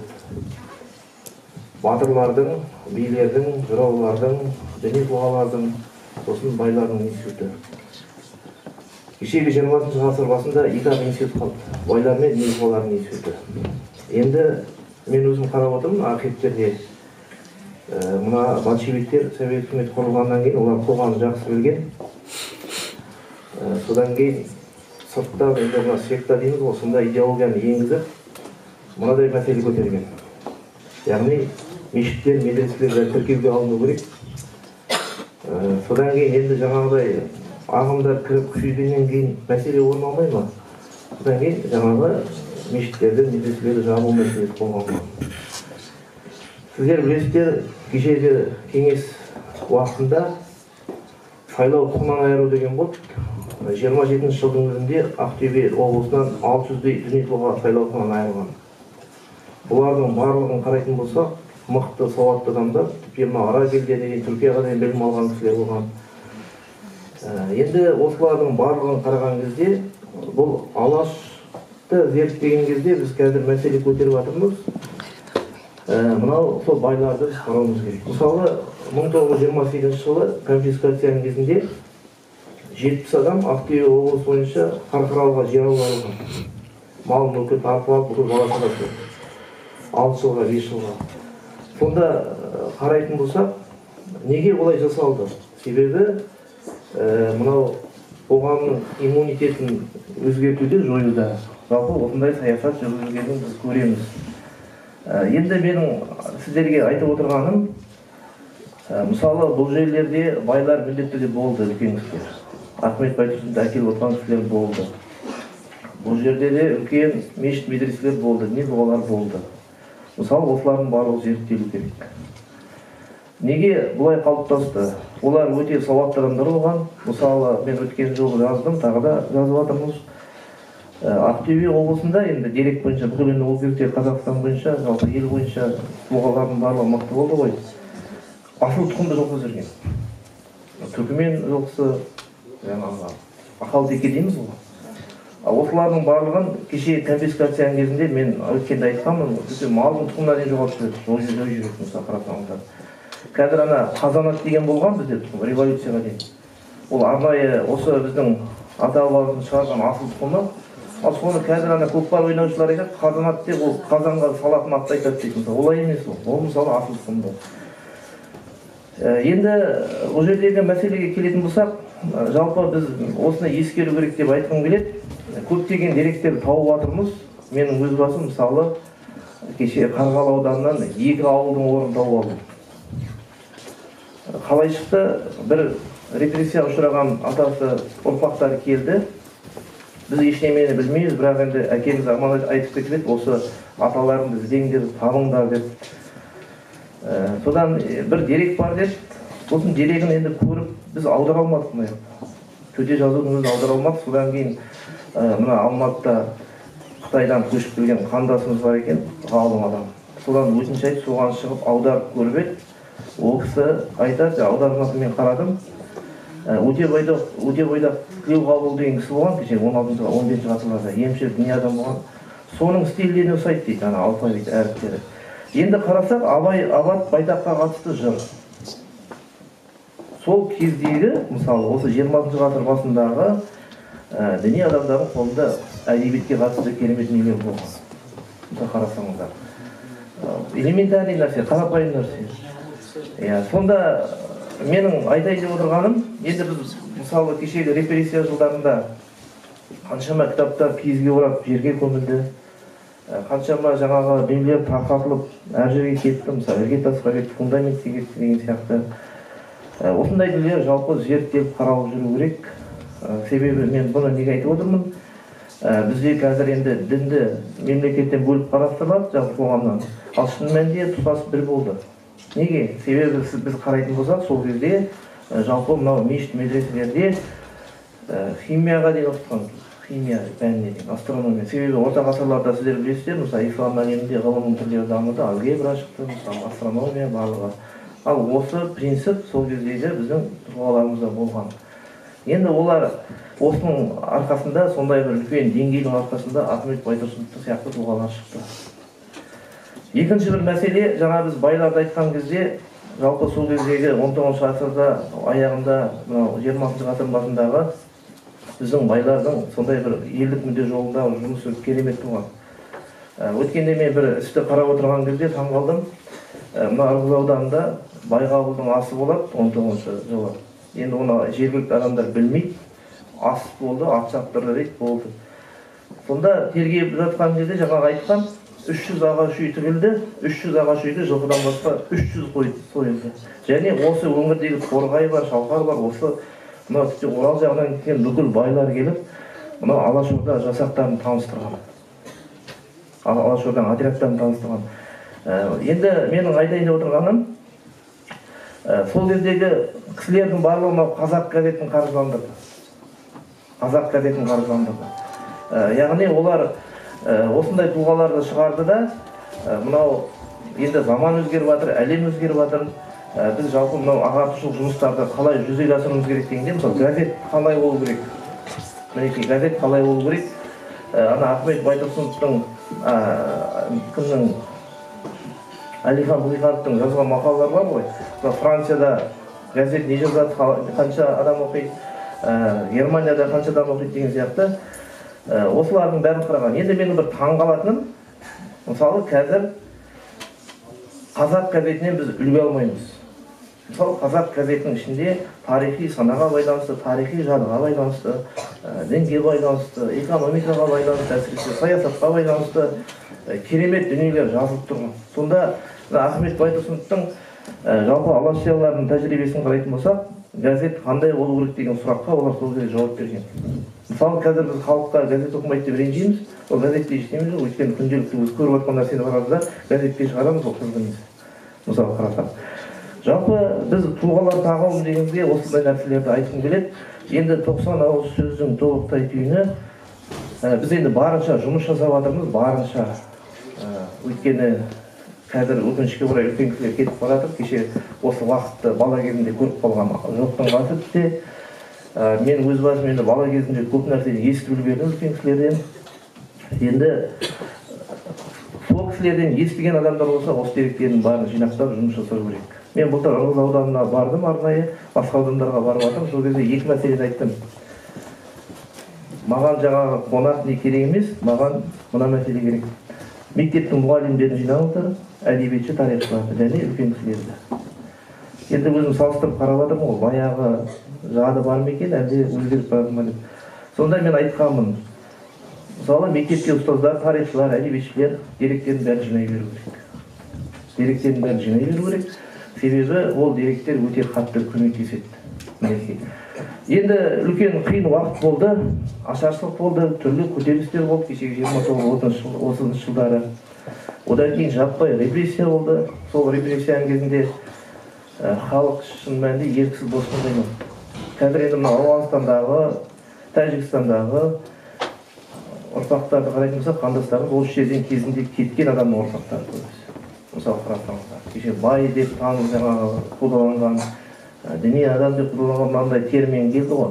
Совет үкіметіне жат элемент деген нәрсе. Ол кімдер дегенде ол байлар, жаңағы діни тұлғалар деген сияқты. Жалпы осындай дүниелер бар. Жаңа ағаларымыз айтты, енді Ахмет Байтұрсыновты біздер зерттеуіміз керек. Енді оның шығармалары шықты. Шықпай қалған шығармалары бар. Мына 23 жылы 50 жылдық тойына байланысты Мұхтар Әуезовтің жазған мақаласында айтады, Ахмет Байтұрсынов мәдени тарих туралы кітапты аяқтап жатыр, бұйырса шығады деп. Мысалы сол кітап жоғалып кетті, таба алмай жатыр. Екінші мына Шәкәрімнің жан туралы еңбегі болған керемет. Ол да жоғалып кеткен, ол да табылмай жатыр. Енді менің бір таңғалатыным, мына Ахмет Байтұрсыновтар біз қазір айтып жатырмыз, мына орта кәсіпкерлікті дамыту керек, шағын кәсіпкерлікті дамыту керек. Соны кезінде алашшылар керемет жазып кеткен. Мысалы Әлихан Бөкейханов сіздер білесіздер, Шербина экспедициясына қатысқан кезде, мысалы қай жер қандай шаруашылыққа қолайлы деген нәрсе, қандай малдың тұқымдарын өсіруге болады деген сияқты жалпы экономикалық тиімділігін айтқан. Ал енді алаш айтқан мемлекет дамиды дейді. Мына Қазақ газетінің бірнеше санында шаруашылық өзгеріс деген кітаптан мақала шықты. Сонда айтады, алаш айтады, мемлекет дамиды дейді, ми мен қол-аяқ қатар жұмыс істеген кезде дейді. Яғни ойлау мен іс сәйкес болу керек дейді. Адам ойлау керек дейді, және еңбектену керек дейді. Мінекей осы концепцияны қазір біз қарауымыз керек. Енді Ахмет Байтұрсынов туралы көп нәрсе айтуға болады. Мен тағы да айтқым келеді, бұл жерге Ахмет Байтұрсынов жайдан жай келген жоқ. Бұл жерде үлкен тұлғалар болды, және олардың бір мақсаты болды. Осы жерден мүмкін бір орталыққа айналдырғысы келді ма, мүмкін осы Ақтөбеден жаңағы Астана жасап қалыптастырғысы келді ма. Бұларда бір идея бар, жасырынып жатқан. Біз соны табуымыз керек, соны шығаруымыз керек, соны дәлелдеуіміз керек. Яғни біз осы уақытта жұмыс істеуіміз керек. Рахмет, тыңдармандарыңызға сұрақ қойсаңыздар болады.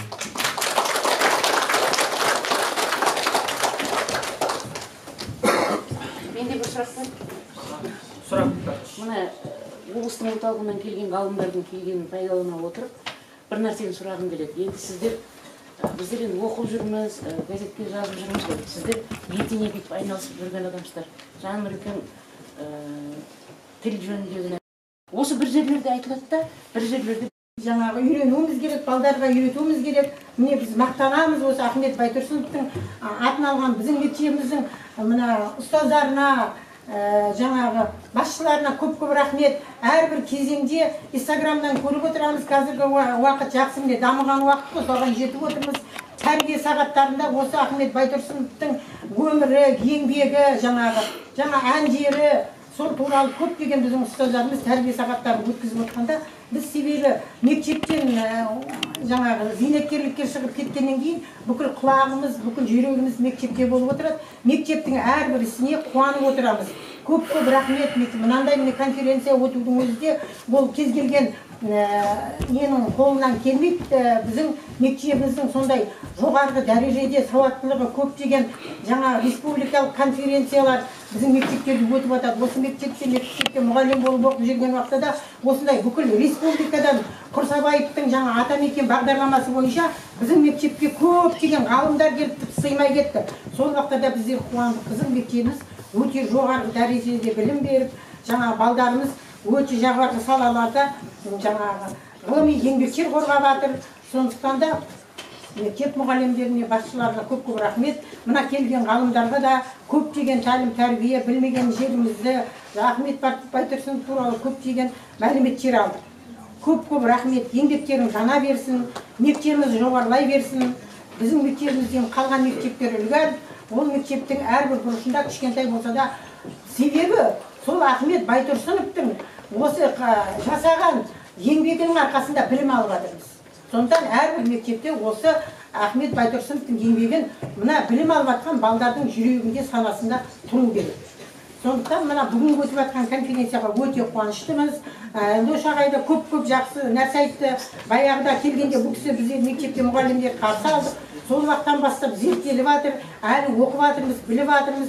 Біздер өте қуаныштымыз. Жаңағы Қостанайда да болған дұрыс. Мен жаңа Міржақып Дулаттың кітаптарын оқыған уақытта сол кісіден білім алған екен, жаңағы осы Ахмет Байтұрсыновтан. бұлар деген қудаланып сөйтіп жүрген уақыттарда да қайткенде қазақтың көзін ашам, осындай дәрежеге жеткізем деп өзінің жандарын пилеткен зиялылар ғой. Сондықтан да міне осы әрмен қарай сол кісілердің еңбектері жанып жатыр. Соны әрмен қарай дамып, соның арқасында қазақ тілі гүрлеп өсіп жатыр. Жаңа айттым, қазақ тілін шұбарлайым деген адам ол жау деп. Дұрыс айтады. Әуелі өз тілімізді жақсылап меңгеріп алғаннан кейін басқа тілді қосуымыз. Біздер наразы болдық, ағылшынды, орыс тілін бірінші класстан жүргізгенде. Ол дұрыс емес. Сондықтан да әуелі өз тілін жақсылап меңгеріп алып, сонан кейін басқа тілді. Ахмет Байтұрсыновтың өзі сол уақытта айтып кеткен еді. Басқа тілді енгізу ол қастандық деген қазақ тілі. Сондықтан да мына көп рахмет бүгін мына келіп біздің ортамызда осындай конференция өткізіп жатқанына мақтанамыз. Ахмет Байтұрсынов мектебін жасай берсін.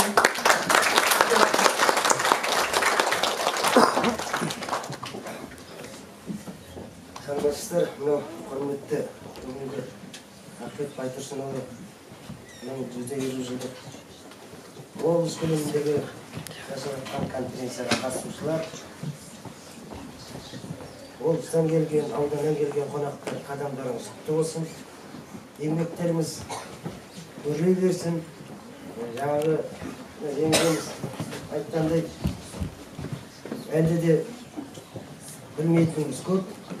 Соған барлық ер болып, мектеп болып, ғалымдарымыздың арқасында соны тереңірек оқуға, әсіресе оқушыларды соған бар ынтасымен білуге ұмтылуларына тілектеспін. Аудан мектебінің мұғалімдері, басшылары келіп отқан сіздерге де құтты болсын. Жеңгейден кейін енді көп айтудың өзі бәрін айтып болды. Барлық құтты болсын. Енді осы жерде айтып отырмыз ғой, жаңағы Байтұрсын мектебіміз сол ұлы ұстазымыз Байтұрсынның атымен аталатынына біз өте қуаныштымыз. Мына ағай Мұсақұлы Асқар мырза жаңағыда айттым, 32 жыл болыпты келіп кеткеніме деп. Енді мен бір кішкентай бір сұрақ қойғым келеді.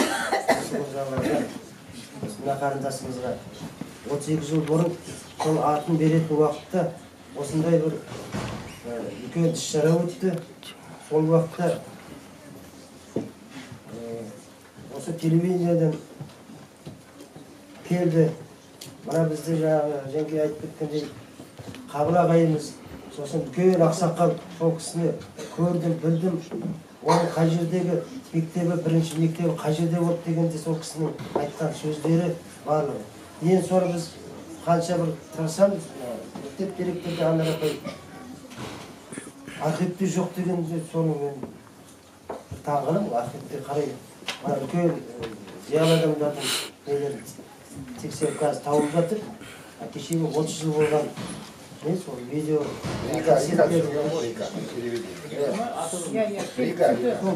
Енді соны біздер мына балдарға насихаттап, мысалы биылғы 1-ші классқа келген оқушыларға бүгінгі дейін түсірген заттарды ертең 10-ші классқа дейін соны көрсетіп, сол үлкен ауылдың ақсақалдарының өзінің айтқан сөздерін қайрақ ретінде қолдансақ жақсы болады. Бірақ соны қалай табылмайтынын мен табылмын.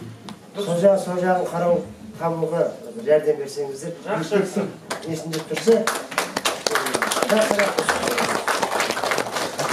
Ұсынысының орынды ағайы, жақсы, есімізде сақтаймыз.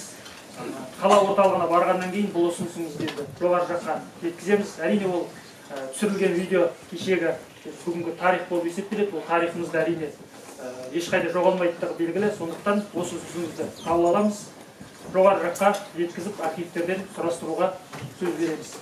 Рахмет сіздерге. Баршаңызға да алғысымызды білдіреміз. Мынау енді келесі кезекте ғалымдарымызға, бүгінгі қонақтарымызға бір жазбаша сұрақтар түсіп еді, соған жауап бере кетсеңіздер.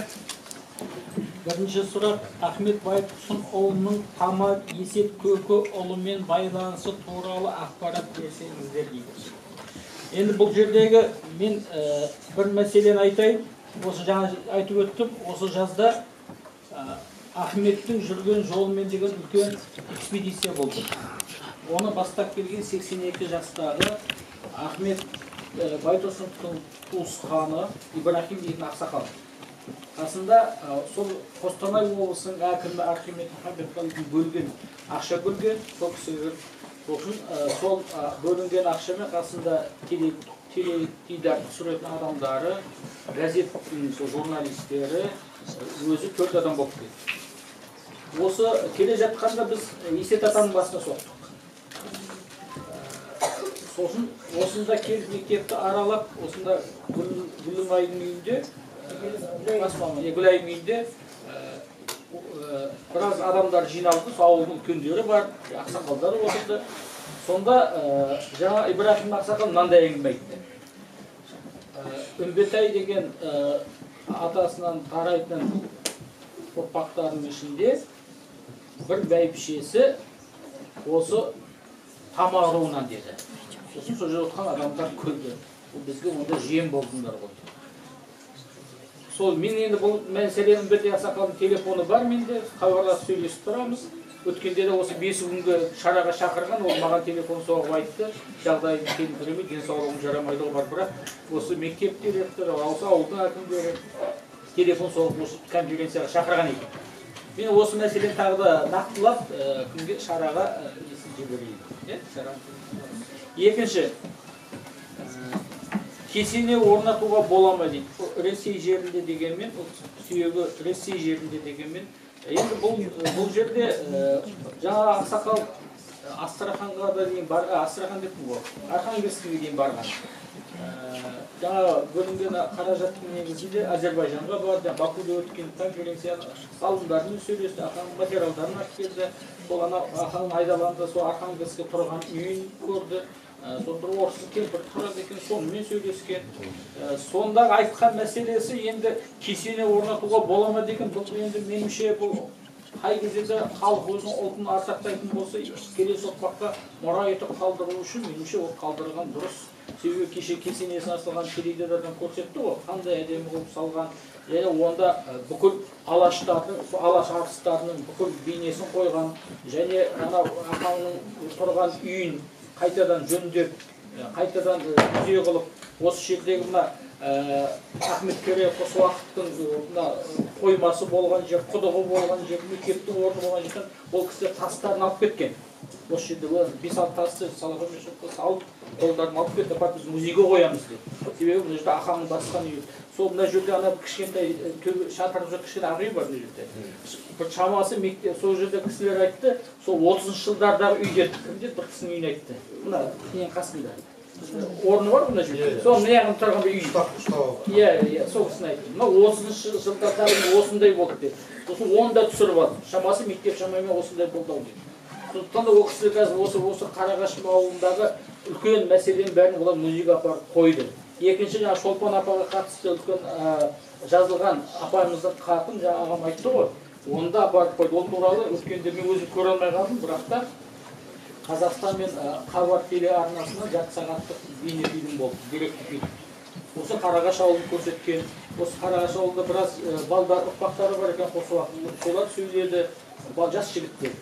Көрсетті, құдығың орнын көрсетті. Таба алмадық, бірақ құдығы бар деді. Сосын жаңа қос уақыттың тамын көрсеткен. Оның барлығы айтып отқанымыз, бұл қай уақытта да кесене орнату болсын, бұл халық өзінің батырын, ұлдарын, атақты адамдарын ардақтаған ғой бізге. Басқа ұлттарды білмейміз. Бізде ол әрқашанда ұрпақтан мирас етеді. Сондықтан да меніңше кесенені орнату дұрыс көреді. Үшін сұраққа енді Ресей жеріне жерленген.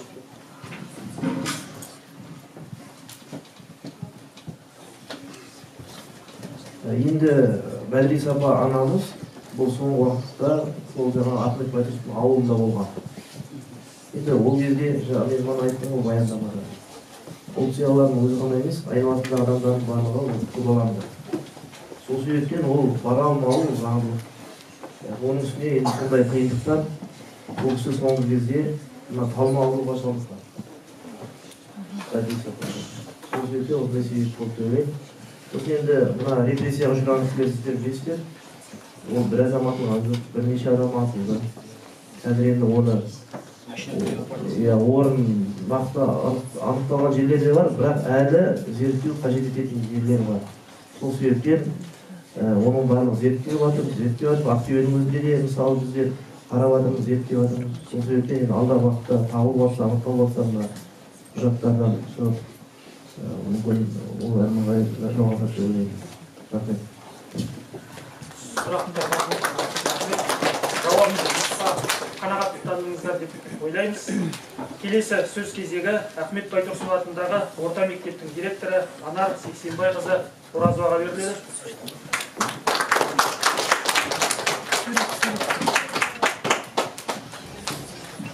Құрметті ұстаздар, құрметті ата-аналар, оқушылар, бүгінгі шараға келіп отырған қадірменді қонақтар, барлығыңызға да бүгінгі Ахмет Байтұрсынұлының 150 жылдық мерейтойы тойын ұжымның атынан құттықтағым келеді сіздерді біріншіден.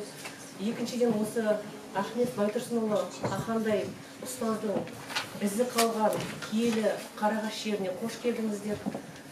Бүгінгі өтіп жатқан үлкен шарамыздың ұйымдастырушы өлкетану мұражайының басшысына, ұйымдастырушы қызметкерлеріне, осы отырған барлық тыңдаушылардың атынан рахмет айтамын. Алғысым шексіз. Соның ішінде ерекше ілтипат Идушаға, сізге мен кім келсе де мектепке бірінші сіздің атыңызды айтамын, аға. Осы сол жыл 90 жылдар біздің мектепке келіп, біздің мектептің жаңағы Ахмет Байтұрсын атын алуына мұрындық болған осы кісі деп. Сондықтан деніңіз сау болсын, өмір жасыңыз ұзақ болсын, аға. Ал мына біз осы Алаштың ардақты ұлы дара тұлға Ахмет Байтұрсыновтың есімімен аталатын мектепте оқып, қызмет жасап, өскелең ұрпақты тәрбиелеп жатқанымызға мақтан тұтамыз. Сонымен қатар ол бізге үлкен жауапкершілікті де жүктейді. Алдағы уақытта біз балаларымызға қай уақытта да айтып отырамыз, сіздер жай ғана мектеп емес, сіздер Ахмет Байтұрсынұлы атындағы мектептің оқушысыздар. Сондықтан тәртіптеріңізде, біліміңізде сол адамның атағына лайықты болу керекпіз деп. Жаңағы болып жатқан мына іс-шаралардың барлығы болашақта жалғасын табады. Сіздермен біз немізді үзбейміз. Жаңа апайлар, ұстаздарым, бұл кісілер біздің ұстаздарымыз отырған апайларым, бастауыш мектепте сабақ берген апайым. Сондықтан айтып өтті, бұл кісілер сөз беріп жатыр, бұл жалғасады әрі. Сіздерге сеніммен айтамыз, Байтұрсынның еңбегі, жаңағы шығармалары барлығы өскелең ұрпаққа насихатталады деген жауапкершілікті алып отырмын. Баршаңызды бүгінгі мерейтоймен тағы да құттықтаймын. Жан-жақтан келіп, соншама уақыттарыңызды бөліп, осы конференцияға қатысып, көптеген біз Ахмет Байтұрсынұлы туралы жаңа мағлұматтар алдық және рухани азық алдық деп ойлаймын. Рахмет сіздерге. Бізге мынандай тапсырма берілген, осы білім бөлімінен. Әрбір мектепте, осы біздің Алға ауданының әрбір мектебінде қазақ тілі кабинеттері осы Ахмет Байтұрсынов, Міржақып Дулатов, яғни біздің Алаштың зиялыларының несімен жабдықталсын деген. Сол бізде бұйыртса орындалады. Аға, үлкен кабинет жасақтаймыз Байтұрсынға, оған сөз беремін. Рахмет көптен көп. Баршаңызға да алғысымызды білдіреміз және осы шараның өтуіне, осы киелі шаңырақта өткізілуіне мұрындық болған осы жалпы Ахмет Байтұрсынов атындағы мектеп ұжымы мен директорына Ақтөбе облыстық архивтер және құжаттама басқармасы атынан және облыстық тарих-өлкетану музейі ұжымы атынан зор алғысымызды білдіріп, алғыс хат және естелік сыйлықтарымызды табыстауды рұқсат етіңіздер.